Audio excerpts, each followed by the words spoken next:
Bueno, la clase que vamos a ver hoy es de emergencias de tórax.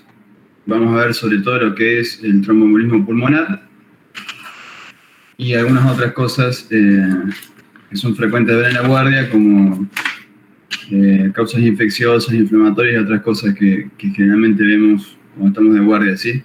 Una clase enfocada más que nada para los residentes de primer y segundo año que están haciendo guardias hace poco o van a empezar a hacer. Entonces lo que vamos a ver son algunas causas cardiovasculares, algunas entidades infecciosas o inflamatorias, algo de trauma que vemos muy poco acá en el sanatorio, trauma de tórax y abdomen, la verdad que no se ve mucho, y algunas otras cositas.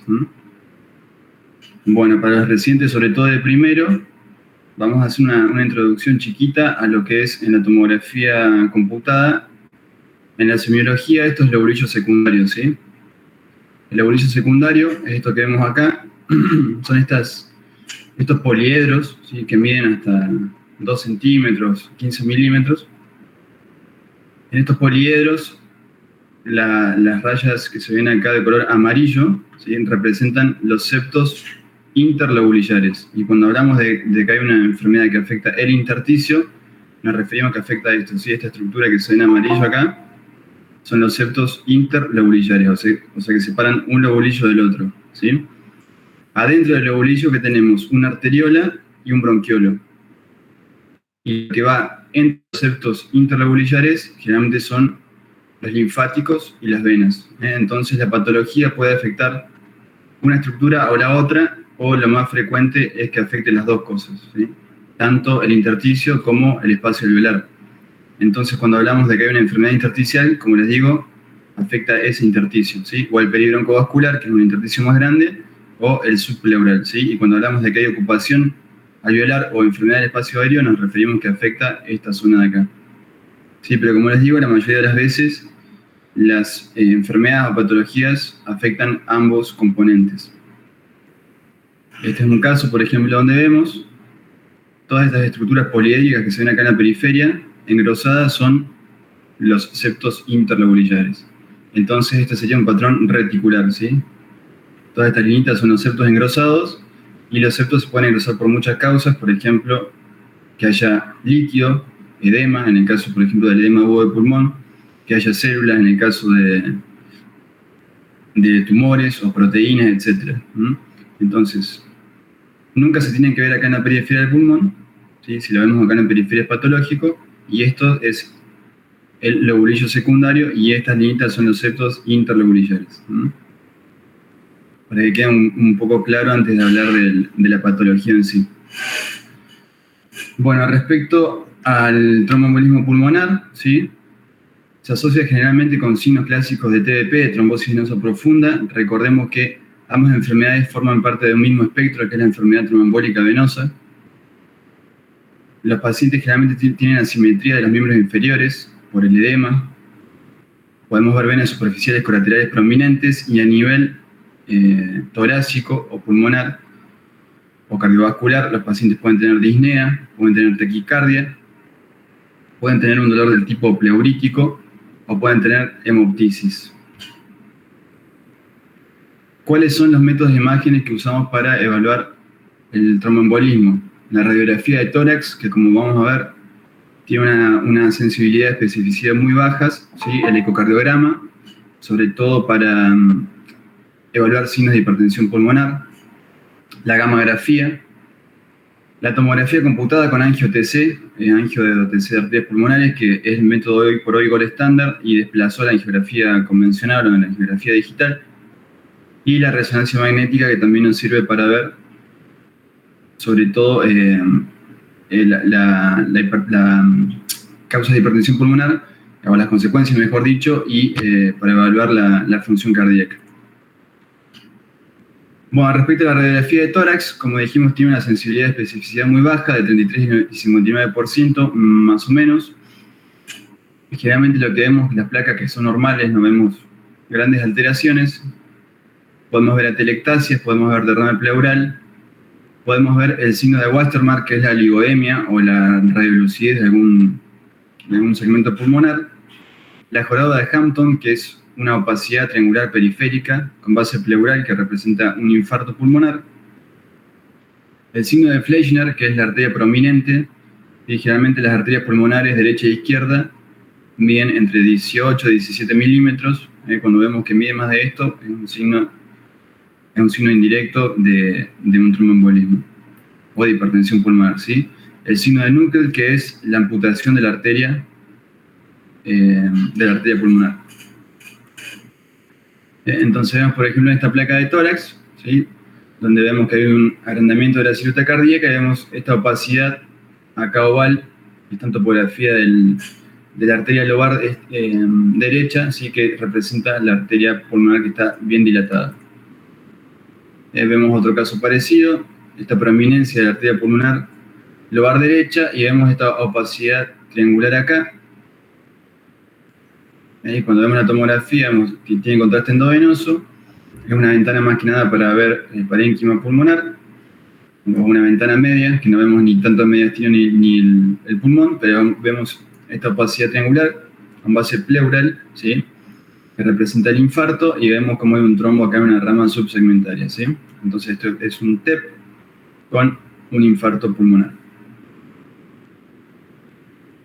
Bueno, respecto a la tomografía, el protocolo de angio que utilizamos, o que es recomendado usar, ¿sí?, es un protocolo no gatillado con una adquisición caudocefálica, ¿sí?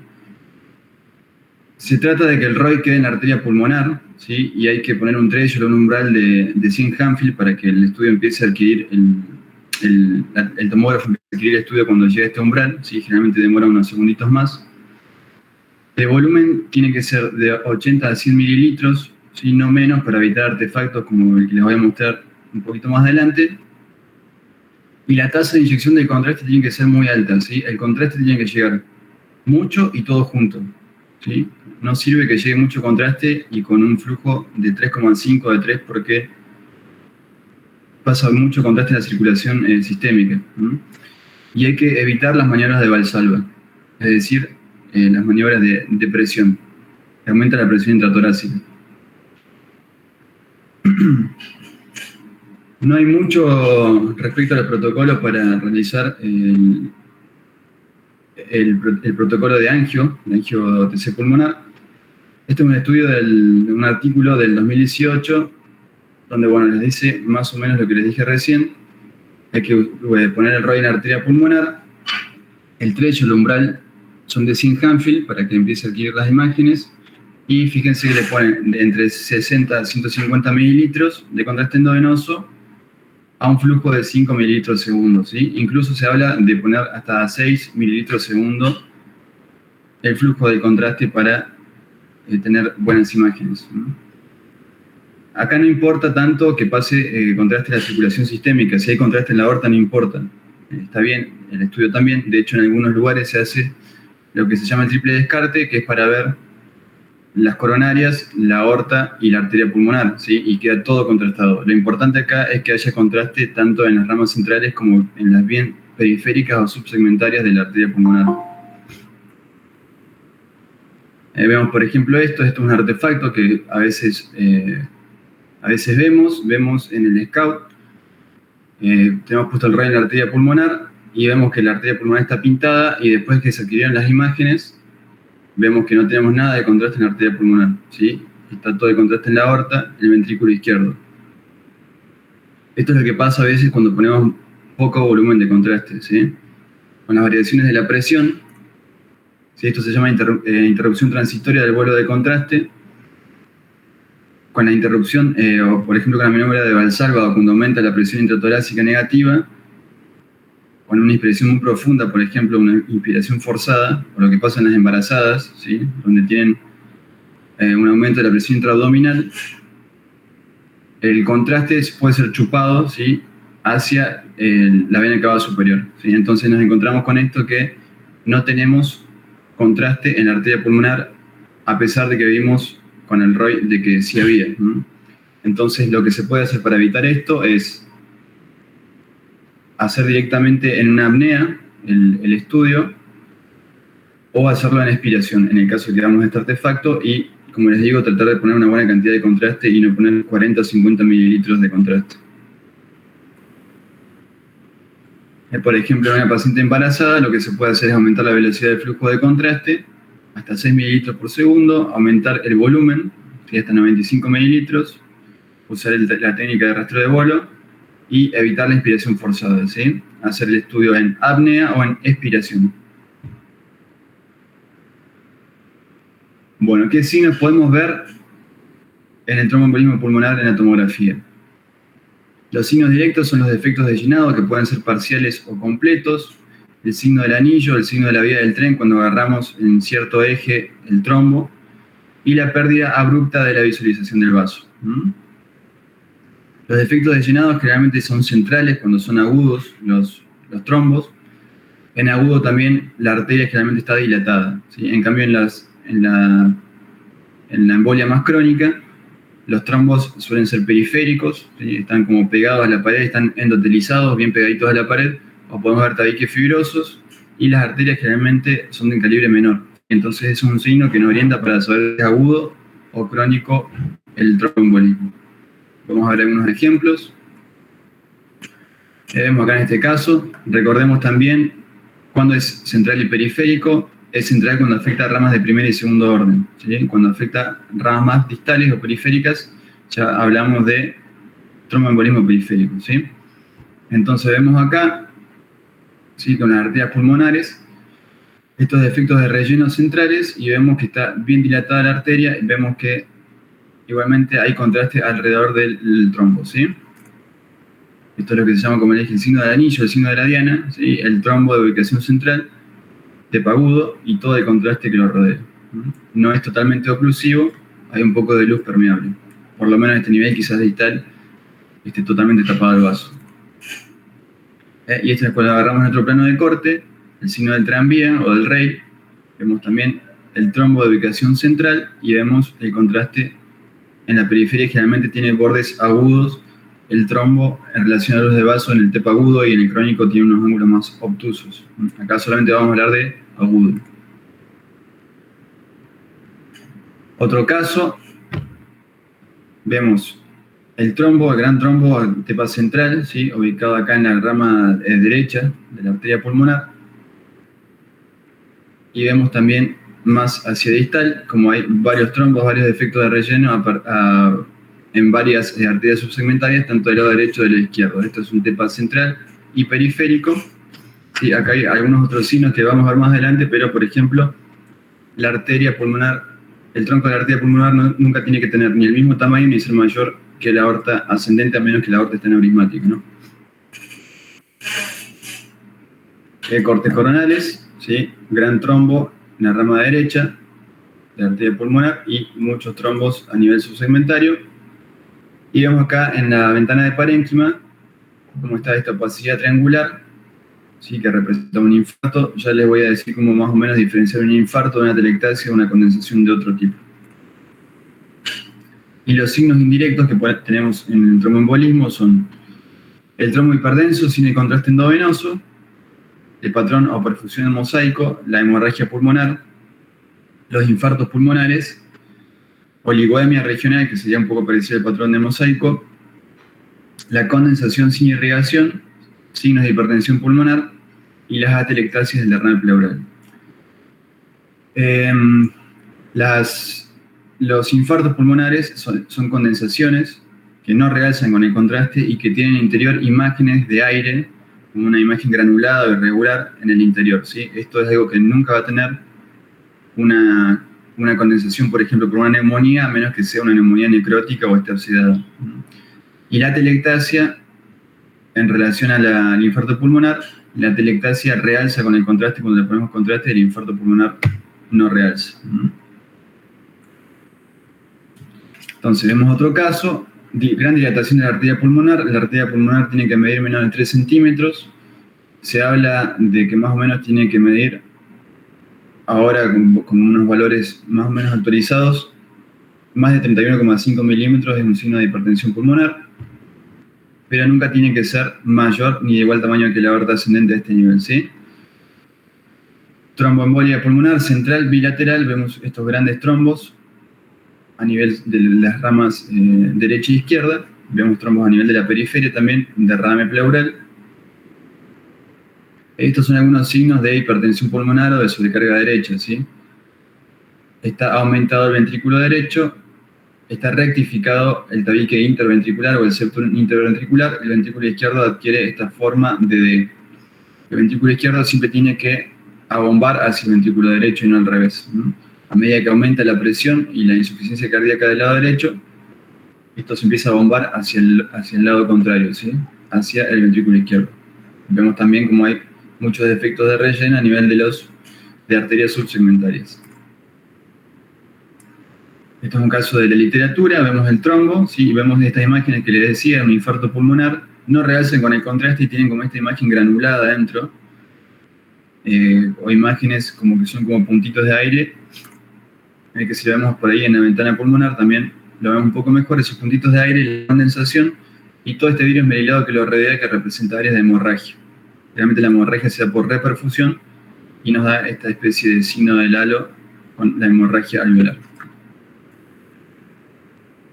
La perfusión en mosaico son estas áreas de oligoemia, ¿sí? O de radiolucidez que representan el pulmón menos perfundido, y podemos ver que adentro de estos segmentos hipoperfundidos con oligoemia los vasos generalmente son más chiquitos que en otros sectores donde se ven más hiperdensos los segmentos pulmonares.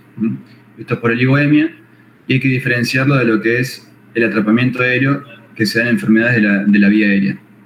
¿Cómo lo podemos diferenciar? Esta es una forma, viendo los vasos en los segmentos afectados, generalmente cuando es por tromboembolismo pulmonar, esto es más crónico que agudo, pero bueno, vemos que los vasos son de menor calibre que en los sectores más perfundidos. Bueno, ¿y qué otro valor agregado tiene la tomografía? Nos permite reconocer signos que predicen gravedad de compromiso hemodinámico, ¿sí? La carga embólica, el estrés y la sobrecarga del corazón derecho.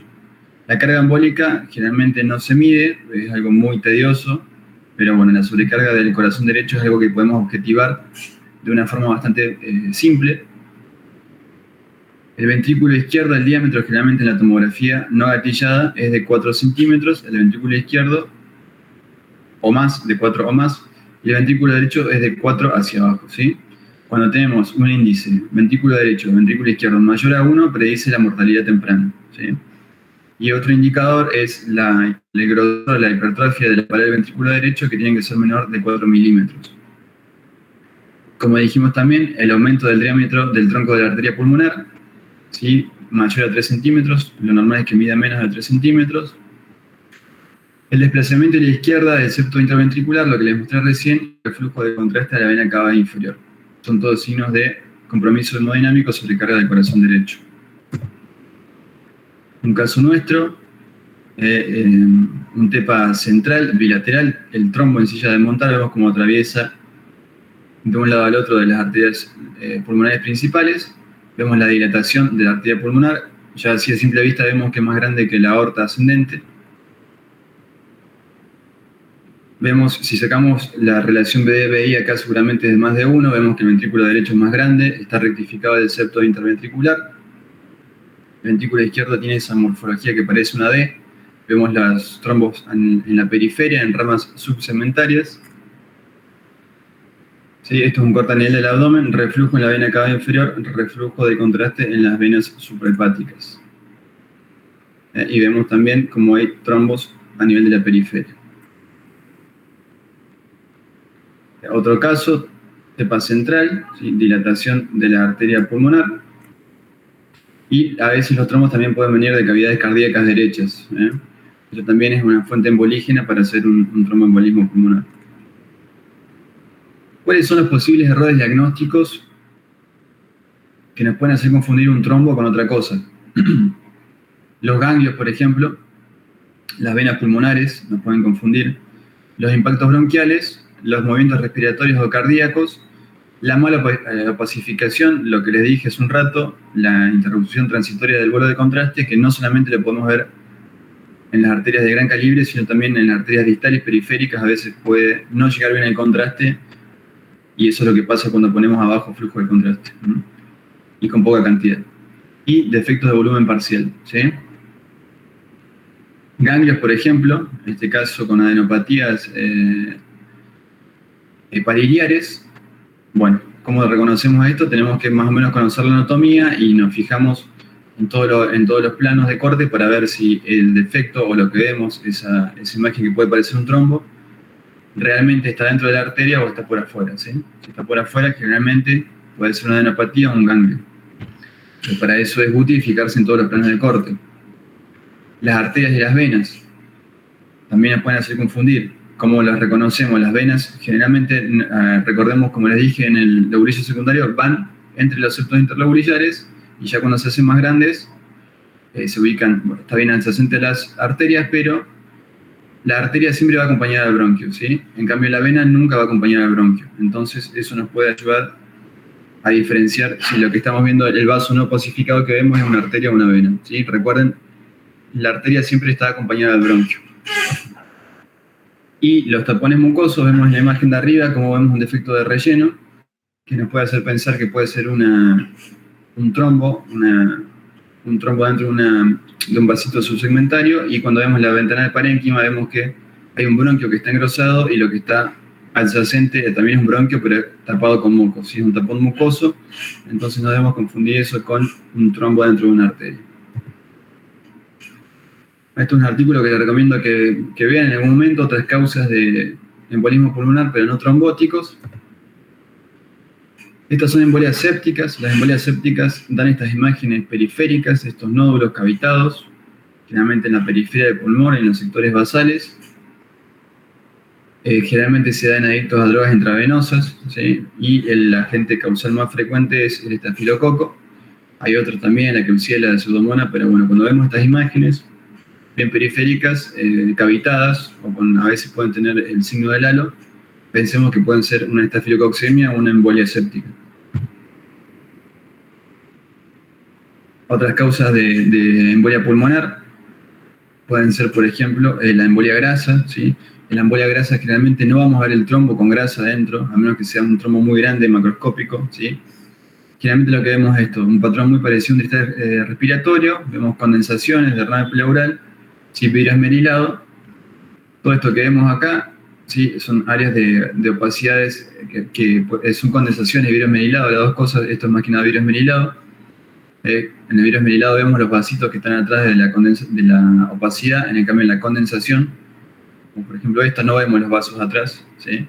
Eso es la diferencia entre el vidrio esmerilado y la condensación. Sí, es un patrón muy parecido a un distrés respiratorio. Nunca vamos a ver generalmente el trombo de grasa dentro de la arteria pulmonar en las arterias periféricas, ¿no? Entonces es una sospecha más que nada clínica y nosotros nos podemos guiar por los antecedentes del paciente. Por ejemplo, un paciente que tuvo una fractura del fémur o del húmero, bueno, eso nos orienta para el diagnóstico. Otras causas que son frecuentes de ver, bueno, no tanto, pero lo hemos visto. En esta radiografía de tórax se ve un poco una prominencia de arteria pulmonar, y si prestamos atención hay algunas imágenes con densidad de calcio a nivel de las bases. ¿Sí? Vemos acá como hay estas imágenes hiperdensas, bien con densidad metálica o de calcio, una densidad muy alta a nivel de la arteria pulmonar izquierda, en ramas subsegmentarias de la arteria pulmonar derecha. ¿Sí? Y vemos cómo hay, este paciente le habían hecho una vertebroplastia, ¿sí? Y vemos como el plexo venoso lumbar está todo pacificado, ¿sí? Esto es embolia por metacrilato y generalmente no tiene gran relevancia clínica. Este es otro caso del sanatorio que presentó el profe en uno de los casos de Farrit. Era un defecto de relleno ahí a nivel del tronco de la arteria pulmonar. Si vemos, tiene una densidad media alta, tiene un tomógrafo medio viejo. ¿Sí? Este paciente se le hizo resonancia también. ¿Sí? Vemos como tiene ese defecto de relleno a nivel de la arteria pulmonar, que tiene un aspecto bastante sólido. ¿Sí? Y esta es otra causa de embolia pulmonar, no por trombos blandos, sino por otras causas, que es un angiosarcoma de la arteria pulmonar. Recordemos que los tumores también pueden producir embolias, ¿sí? Pueden crecer adentro de las arterias. Generalmente lo que más afecta son los cancinomas broncogénicos, ¿sí? Y aparte de crecer dentro de las arterias y taparlas, pueden producir embolias distales, que es lo que se conoce como angiopatia tumoral. Hay que tener en cuenta todas esas cosas cuando veamos los estudios. Y los antecedentes clínicos siempre son muy importantes. Bueno, este es un tema que se discute bastante hoy. ¿Qué valor de dímero D podemos utilizar en un paciente, o qué valor de corte podemos utilizar el dímero D en pacientes que tienen COVID? Ya vemos muchas veces que los pacientes cuando tienen COVID tienen el dímero D muy alto, tienen un dímero D, no sé, de 1000, y le piden la tomografía con protocolo para TEPA, y el paciente generalmente no tiene TEPA. Bueno, este estudio que se hizo en 160 pacientes con protocolo de TEP e infección por COVID, encontraron que el punto de corte, el valor de dímero D, es de 2660, ¿sí? Más de eso es un predictor de que el paciente puede tener realmente una embolia pulmonar, ¿sí? Con valores menores, generalmente se atribuye a la inflamación sistémica, o el síndrome de respuesta inflamatoria sistémico que tiene el paciente, que eleva el dímero D y no que sea una causa, que la causa no sea realmente una embolia, ¿sí? Un tromboembolismo pulmonar o una TDP. Entonces, los valores son bastante más altos que en la población normal, que es de menos de 500. Bueno, pasamos del tema, vamos a hablar un poco del edema agudo del pulmón. Sí, ya sabemos las causas, puede ser por aumento de la presión hidrostática, por aumento de la permeabilidad capilar con daño alveolar difuso o sin daño alveolar difuso, puede ser de causa mixta por aumento de la presión hidrostática y la permeabilidad, y puede ser cardiogénico y no cardiogénico. Lo que solemos ver es la redistribución del flujo, ¿sí? Generalmente los vasos de las bases pulmonares son más prominentes que lo de los ápices o segmentos superiores. Acá vemos que está invertida esta relación. Hay más redistribución hacia los lóbulos apicales o superiores. En caso de que sea cardiogénico, el aumento del tamaño de la silueta cardíaca está aumentado. Puede haber signos de edema intersticial, ¿sí? Engrosamiento, lo que decía yo cuando le mostré el lobulillo secundario, engrosamiento de los septos interlobulillares, y lo vemos mejor en la tomografía. Ya vamos a ver algunos ejemplos, que son las líneas de Kerley A y B, los signos de edema alveolar, ¿sí? Que son las opacidades en alas de mariposa, derrame pleural y el pseudotumor evanescente. Vemos acá en este gráfico cuáles son los signos que podemos ver, ¿sí? El edema pulmonar, que es de distribución central, periliar generalmente, ¿sí? El edema se representa como áreas de opacidades en virus merilado, o alveolares o condensaciones, ¿sí? Generalmente siempre de ubicación central. Esto nos diferencia de otras enfermedades que tienen, por ejemplo, una distribución más periférica, redistribución del flujo hacia los segmentos apicales o superiores, derrame pleural, aumento de la silueta cardíaca, y las líneas de Kerley, que pueden ser tipo B o tipo A o tipo C. La más normal que vemos son las tipo B. Son estas líneas paralelas al borde del diafragma. Es una placa clásica de un edema agudo del pulmón, aumento del tamaño de la silueta cardíaca, derrame pleural, vemos acá cómo está borrado el seno, y todas estas opacidades en virus merilado o opacidades alveolares de distribución central, y estos vasitos que van hacia arriba, que es la redistribución del flujo, ¿sí? Vemos también acá en las bases que hay algún engrosamiento de septos interlobulillares, que lo vemos mejor acá en esto que está magnificado. Estas imágenes, esta disposición horizontal, representan el edema a nivel del intersticio pulmonar. Esto es lo que se llama pseudotumor evanescente. Vemos esta imagen, esta opacidad oval, ahí limitada a una cisura, ¿sí? Vemos en el perfil cómo es el engrosamiento de la cisura y esta opacidad. Esto es un tumor, como les digo, evanescente. Generalmente al paciente le dan diuréticos, y en los controles posteriores esta imagen desaparece, era el líquido que se acumula en la cisura. En la tomografía computada, ¿qué podemos ver? Los mismos hallazgos que en la radiografía convencional, ¿sí? Opacidades en virus merilado, engrosamiento de la intersticio periobroncovascular, engrosamiento de los septos interlobulillares, condensaciones o derrame pleural. ¿Sí? Algunos hallazgos, derrame pleural, ¿sí? Más prominente del lado derecho que el izquierdo. Esto se piensa que es porque la fuerza que hace el ventrículo izquierdo, ¿sí?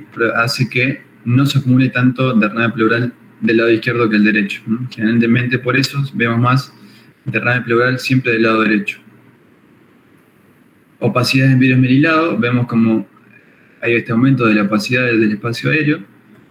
Vemos que se ven los vasos detrás de las opacidades, o sea que es vidrio esmerilado, no es una condensación. Y vemos lo que les decía anteriormente, estos engrosamientos, estos poliedros, las liñitas que se ven acá, que son los septos interregulares con líquido, en este caso de edema agudo de pulmón.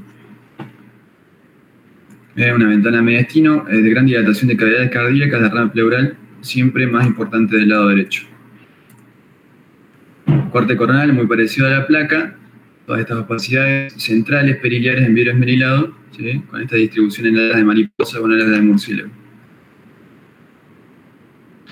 Bueno, vamos a ver ahora algunas otras etiologías que son frecuentes que nos encontremos en la guardia o cuando estamos de guardia y nos consultan por pacientes internados. Acá tenemos muchos pacientes oncológicos, inmunodeprimidos, y les voy a mostrar algunos casos que me han tocado a mí o a mis compañeros en las guardias, que bueno, son frecuentes de ver. Esta es una placa de tórax, el posterior anterior de frente, vemos estas opacidades, ¿sí? En vidrio esmerilado, bilaterales, ¿sí? O alveolares, de distribución periférica. Sí, tomografía, opacidades en vidrio esmerilado. Vemos esto que se llama el signo del halo invertido, que son opacidades en vidrio esmerilado que están rodeadas por condensaciones, como el que está acá. ¿Sí? Esto es el signo del halo invertido, ya les voy a mostrar. Periféricas bilaterales, corte coronal, ¿sí? El signo del atolón también le dicen. Y este es un paciente con COVID-19.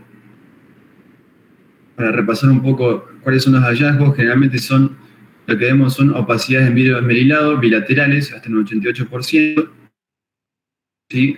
Afectación bilateral, generalmente la distribución es posterior. Hay afectación de múltiples lóbulos o segmentos pulmonares. La distribución generalmente es periférica y podemos ver consolidaciones en un porcentaje muy bajo. Y menos frecuente aún es el derrame pleural. ¿Sí? Todos estos son signos de COVID-19. ¿Sí? Entonces, el signo del halo reverso que les mostraba es la opacidad, el vidrio esmerilado, rodeado por una opacidad. Se llama el signo del halo reverso. Los diagnósticos diferenciales, hoy por hoy, lo primero que tenemos que pensar es en COVID, ¿sí? Pero digamos, en la entidad más frecuente donde se vio este signo es en la NOC, ¿sí? en la neumonía organizada criptogénica. Se puede ver también en infecciones, en el Wegener, en los infartos pulmonares, sarcoidosis, y otras causas menos frecuentes. Entonces, cuando veamos esto en un paciente hoy por hoy, en este contexto de la pandemia, lo primero que tenemos que pensar es que el paciente tiene COVID, ¿sí? Vamos a ver otros casos. Este es un paciente masculino de 34 años con una leucemia linfoblástica aguda que se presenta por un cuadro de neutropenia febril, ¿sí? Este es un paciente, esto es muy común, que bajan el oncólogo el fin de semana y nos pregunta por tomografías de pacientes que están neutropénicos, ¿sí? Esta es la placa de tórax, podemos ver el paciente se hacía quimio, que tiene un catéter, y vemos esta opacidad alveolar, ahí que está bastante pegada a la cisura. ¿Sí? Y vemos la tomografía donde vemos esta opacidad. Sí, bueno, una imagen de nódulo pseudonodular, y vemos que tiene un cierto halo de vidrio esmerilado. ¿Sí? Y vemos que del otro lado también, ¿sí? Tiene estas opacidades o especies de nódulos pulmonares de aspecto un poco irregular, y vemos ese vidrio esmerilado que lo rodea. A ver, ¿alguno de los chicos se sabe que tiene este paciente? ¿Nico?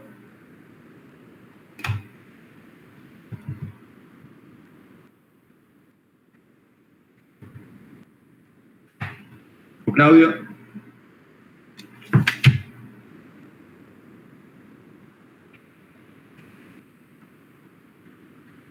¿Puede ser una aspergilosis, Alba? Perfecto, una aspergilosis. Esto es lo que se llama el signo del halo. ¿Sí? El signo del halo es lo que le decía, el nódulo o la opacidad rodeado del vidrio esmerilado, que generalmente representa hemorragia. ¿Sí? Veamos que generalmente este signo en pacientes inmunocompetentes generalmente representa tumores primarios o secundarios, ¿sí? Pero en pacientes neutropénicos inmunocomprometidos, como muchos de los que vemos acá en el sanatorio, ¿sí? La mayoría de los casos son por aspergilosis, ¿sí? La aspergilosis angioinvasiva o invasiva. Vean, en un paciente inmunocomprometido, la causa más frecuente es la aspergilosis. Entonces, si tienen un paciente con neutropenia, tiene un linfoma, una leucemia, y le vienen a preguntar qué son esas imágenes, ustedes le ponen, con certeza le pueden decir que es una aspergilosis, ¿sí? El paciente hay que tratarlo urgente. Este es otro caso, también vemos opacidades rodeadas del virus esmerilado. Esta opacidad es mucho más grande, todo ese virus esmerilado, esto nos podría asustar de que es un tumor.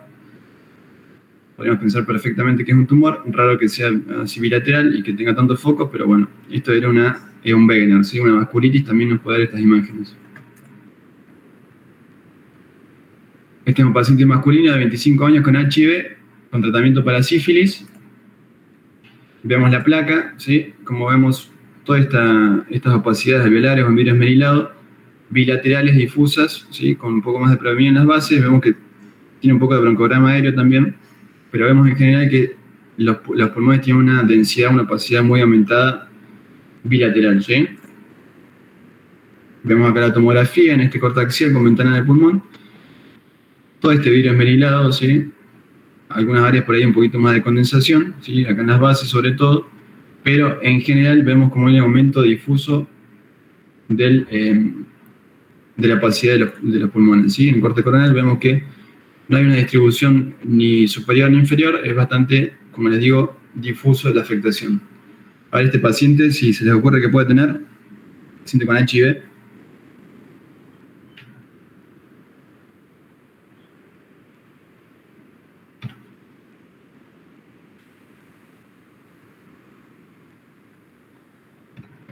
¿nadie?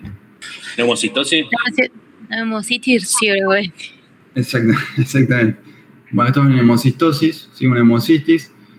Lo primero que tenemos que pensar cuando vemos estas imágenes de un paciente con HIV es que tiene hemocitis, ¿sí?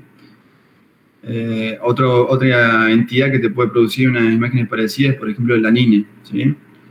Pero bueno, el paciente generalmente no tiene HIV y tiene otro contexto clínico. Entonces, los diagnósticos diferenciales de esto que acabamos de ver, de la hemocistosis, puede ser una neumonía viral, el citomegalovirus, el COVID-19, micobacterias, y en pacientes que hacen tratamiento con altas dosis de antirretrovirales puede ser el síndrome de respuesta inflamatorio sistémico, ¿sí? ¿Cómo diferenciar el CMV de la neumocitis? En pacientes que tienen HIV, ¿cómo podemos diferenciarlos? Generalmente no se pueden diferenciar, las imágenes son iguales, pero la neumocitis puede tener quistes aéreos, que el citomegalovirus no los tiene, ¿sí? O puede tener neumatoceles. Y el CMV, a diferencia del neumocitis, puede tener afectación de la pequeña vía aérea. Entonces podemos tener imágenes de nódulos centrilobulares de largo embrote que no los vamos a ver en el neumocitis, ¿sí? Otro paciente pediátrico, se hacía quimio también. Vemos estas opacidades en virus esmerilado, opacidades alveolares bilaterales. ¿Sí? Le hacemos la tomografía, vemos también esta afectación en virus esmerilado bilateral. ¿Sí? Pero vemos también que tiene algunos nódulos centrilobulillares en la periferia y vemos estas imágenes, ¿sí? Que parecen engrosamiento de septos interlobulillares y en algunos sectores parece árbol en brote, ¿sí? Aparte de todo el virus esmerilado, ¿sí? Vemos también esas imágenes de árbol en brote, representan afectación de la pequeña vía aérea o foco de bronquiolitis, y esto era un citomegalovirus, ¿no? En un paciente que se hacía quimio también estaba inmunodeprimido por una leucemia, paciente pediátrico. Bueno, esto también lo podemos ver, es bastante frecuente. Este paciente tenía derrame pleural, tenía unas imágenes retráctiles de algunas zonas en virus esmerilado o de aumento de la opacidad. Vemos esta gran lesión cavitada en el lóbulo superior derecho. ¿Qué puede tener esta paciente? A ver, Guillón. Veamos esta imagen cavitada acá en el lóbulo superior. ¿O alguno de los chicos?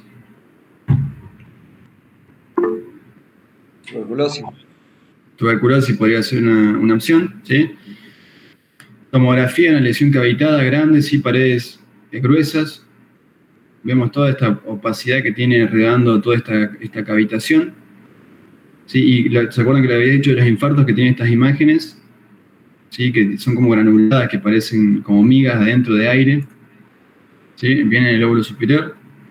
A esta paciente se le hizo contraste y vemos que tenía un trombo, tenía una embolia pulmonar, y lo que veíamos en el lóbulo superior derecho en realidad era un infarto la evolución de un infarto que se terminó cavitando, ¿sí? Entonces, esta es una mnemotecnia bastante linda para recordar cuando vemos lesiones cavitadas, cuáles pueden ser las posibles etiologías. Puede ser cáncer, ¿sí? Los tumores epidermoides pulmonares o las metástasis, los tumores escamosos o epidermoides de cabeza y cuello generalmente pueden dar metástasis cavitadas. Causas autoinmunes como la enfermedad de Wegener, ¿sí? La granulomatosis de Wegener puede dar nódulos cavitados, la artritis reumatoidea, que produce los nódulos necrobióticos. Causas vasculares, como vimos en el caso del infarto, ¿sí? Puede haber embolias sépticas, como les mostré antes también, que producen nódulos cavitados múltiples. Infecciones como abscesos, la tuberculosis, lo primero que pensaríamos, como dijo Manu, que es una tuberculosis. Después del trauma, los neumatoceles pueden dar imágenes cavitadas y youth, que es como juventud en inglés, que acá tenemos entidades como la malformación adermatoide quística, los secuestros pulmonares y los quistes broncogénicos. Sí, seguimos. Acá vemos también todas estas opacidades virus bilaterales, ¿sí? Un paciente, para ver otras causas, si vemos como está el hígado bien hiperdenso, ¿sí? Está un paciente que tomaba amiodarona y había hecho toda una enfermedad intersticial por la amiodarona y vemos así el hígado bien denso por la concentración de yodo que tiene la amiodarona, ¿sí? Entonces, causa de neumonitis o afectación pulmonar intersticial, que puede ser tóxica también. Tenemos que tenerlo en cuenta. Está esta página donde podemos buscar medicamentos, por ejemplo, y nos dicen qué afectación o qué patrón pulmonar nos puede causar, ¿sí? Recordemos que hay fármacos que producen patrón de neumonía intersticial usual, que es igual a la fibrosis pulmonar, o patrón de NINE, neumonitis, etcétera, ¿sí? Daño alveolar difuso. Entonces, cuando tenemos un paciente que por ahí no sabemos qué tiene y toma alguna droga, sí podemos buscar la droga acá y nos dice qué puede producir, qué patrón pulmonar puede producir esta droga. Este es un caso, por ejemplo, de un paciente que tomaba nitrofurantoína, que es una droga para las infecciones urinarias, un antibiótico, y puede producir patrón de NINE, por ejemplo. En este caso produce un patrón de NINE de tipo fibrítico, ¿sí? De neumonía intersticial no específico. Toda esta panelización, ¿sí? Patrón de NINE.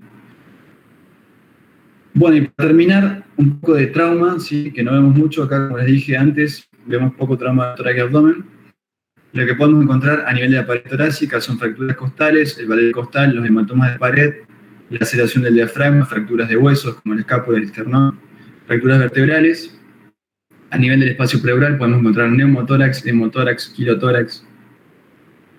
Sí, recordemos el hemotórax, generalmente si medimos la densidad del líquido pleural, tiene que tener más de 40 o 50 o más, incluso según el estado evolutivo de la sangre.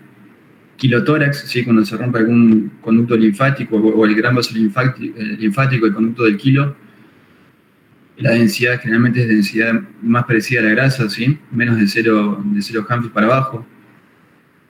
En los pulmones podemos encontrar contusiones, ¿sí? Que vemos como zonas de vidrio esmerilado, condensaciones, laceraciones, herniaciones. La laceración generalmente se ve muy parecida a un neumatocelia, como una cavidad. En la vía aérea podemos tener laceraciones bronquiales, laceraciones de la tráquea, y en el mediastino y grandes vasos, siempre ver el corazón, la aorta y el pericardio. Caso nuestro también de un paciente que tuvo un trauma. Vemos acá estas áreas de enfisema subcutáneo, vemos que hay costillas que están fracturadas del lado derecho y vemos como hay como una línea lúcida acá a nivel del ápex derecho. Si este paciente entonces tenía fracturas costales, enfisema subcutáneo, neumotórax derecho. Vemos la gran cantidad de fracturas costales, tenía fractura de la escápula también, o sea que fue un trauma de alto impacto. Este chico iba en una moto y lo chocó un auto. En hemotórax, vemos áreas de enfisema subcutáneo, derrame pleural. Este derrame generalmente, si lo medimos, generalmente es hemotórax, es sangre, acá en el espacio pleural. Enfisema subcutáneo, las fracturas costales. Sí, el hemotórax, fracturas costales. Fractura de la escápula. Reconstrucciones 3D, fractura de la escápula y las fracturas costales, ¿sí? Este paciente también con un trauma, vemos derrame pleural y bien laminar a nivel anterior, ¿sí? Vemos estas áreas de enfisema subcutáneo, que es generalmente el lugar donde se dio el trauma, y vemos derrame pleural bilateral, estas zonas de vidrio esmerilado que representan generalmente contusiones, y vemos esta cavidad, ¿sí?, que tiene un nivel hidroaéreo. Esta es la imagen típica de una laceración pulmonar, ¿sí? Y vemos que el aire, este paciente tenía neumomediastino, vemos que el aire puede ir disecando incluso hasta el intersticio peribroncovascular y producir estas imágenes bien pegaditas a los vasos y los bronquios, que representan también enfisema. Bueno, este fue un caso que me tocó una guardia el año pasado, en plena pandemia de COVID. Un paciente que sospechaban TEPA, sospechaban COVID, le hacen la tomografía, veo estas imágenes en vidrio esmerilado, bilaterales, periféricas, veo derrame pleural izquierdo, ¿sí? Derrame pleural bilateral, imágenes, estas imágenes alveolares con algunas zonas de condensación, otras más en vidrio esmerilado, bilaterales, ¿sí? Pero no cerraba mucho para COVID, y algo que llamaba la atención era este nivel hidroaéreo que tenía acá a nivel del esófago. El paciente que hicimos, le dimos contraste oral y vimos que lo que tenía este paciente en realidad era una perforación del esófago, ¿sí? Vemos la gran brecha que hay acá en el esófago, cómo se va hacia los recesos laterales, ¿sí? El contraste se había extravasado, o sea, el paciente tenía una perforación esofágica. Sí. Y el paciente tenía perforado el esófago. Esta es una foto que me mandó Marito de la cirugía. Tenía una perforación esofágica, había hecho un síndrome de Borja y había sido de causa isquémica. Bueno, entonces las entidades que pueden ser de riesgo vital son el hemotoras de extensión, el hemotoras abierto, el hemotoras masivo, el taponamiento cardíaco, la rotura aórtica, la rotura traqueobronquial y la rotura esofágica. Bueno, eso es todo. Disculpa. Eso es todo, chicos. No sé si tienen alguna pregunta.